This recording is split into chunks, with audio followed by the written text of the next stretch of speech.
what's good, man? This is your boy D3, the Concrete, bringing you fashion from the street. This is our first edition of Brick and Mortar. We're here at the classroom over in the Rice Village, and I got two of the homies here. They're gonna introduce themselves, and we're gonna have just a brief interview for you guys to watch. My name is Alan Boner. I'm the style director and buyer for the classroom. So, man, I'm Cabby, the principal of the classroom. And thank you guys, thank you Alan, thank you Cabby for doing this interview with us and taking time out of your busy schedule to be here. First question is basically who is the classroom? Who are the principals? Who are the vice principals? Who are all of that?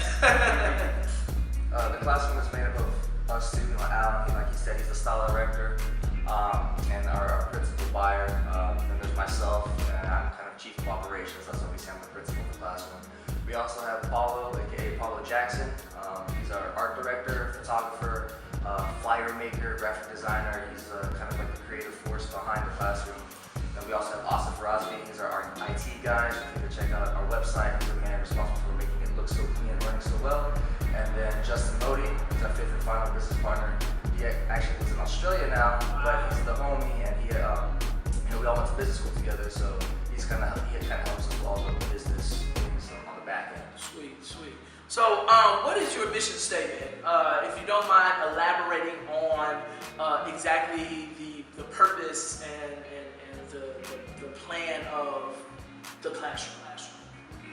Well, I think it kind of goes back to, our purpose, what we wanted the classroom to be and to represent. I think within the Houston culture and the Houston style and fashion culture, it's been very street before us.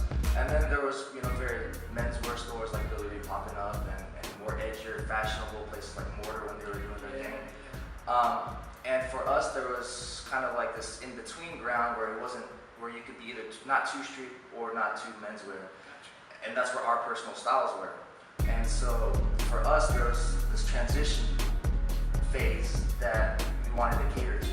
So it's kind of like growing up from that street where culture into a classier setting, a classier aesthetic, without being too far. Right.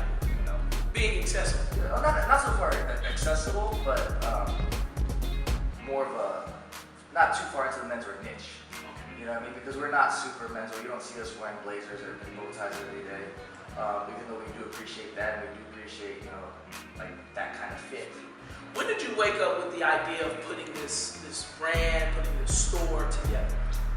He's got actually really good at that. It goes back to like 03-ish, right? So around that time, this is my freshman, sophomore year in college, and I was into sneakers and streetwear. And then, so going back around that time, there weren't that many sneaker stores, if any, in Houston. I think Premium had just started, and then a couple years later, Tipping Point opened, and then that was it, right? So all throughout college, I always wanted to open a sneaker store. But after I graduated in 07, and I started getting a little bit older, I started moving away from sneakers, streetwear, into more menswear, men's style. So around 2011, I had my corporate job, and there was I went into work one day and there was an email saying we're getting bought out of a merger, and no one knew about it, right? So I was like, man, I might get laid off. So I started updating my resume, and I realized I didn't like anything. I wasn't passionate about any of my skills or expertise on my resume yet. So I was like, man, if I don't open up this store now, like at that moment in my life, then it was never gonna happen. It was gonna be one of those things that's like, oh, I always wanted to do it, but I never got around to it. So the whole time, from the time I graduated to, 07 to 2011, I was always stacking paper just in case. And then that morning was like, let's make this happen. So I called up Paulo, Justin, Asif, and then we later met with Alan, and then that was the day. That was in February 2011. So when working with other brands, in the spirit of collaboration, as you can see, this is one of their collaborations here. It's a Evansville collaboration, correct? In that spirit, what do you look for to make it a smooth, flowing process? Number one, when we think of what kind of product we want to create, it's always something that we like. Whether it be a hat or a shirt, or it's a product that we personally would want to wear. And then we think of our brand brands, you know, like who would execute that idea the best. And also, like with all our brands, you know, we're fortunate enough to have a good working relationship and a personal relationship already. That's before we even collaborate with them, because, you know, when you're working with buying, wholesaling, and all that, it's important to have a good relationship. So that relationship already exists. And then when we have an idea of, okay, this is something we want to collaborate on, this is a product that we want to make, then we think, all right, who within our brands would execute that idea the best?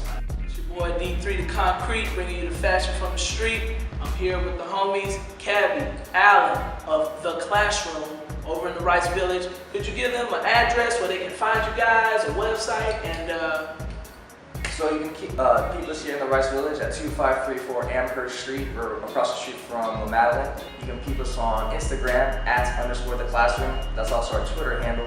You can visit us on the web at www.theclassroomshop.com, and we're on Facebook at facebook.com/theclassroomshop, and the Tumblr and our blog, which is stayclassichouston.com.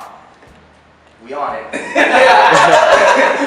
you. I appreciate it. Thank you so much, Kevin. All right.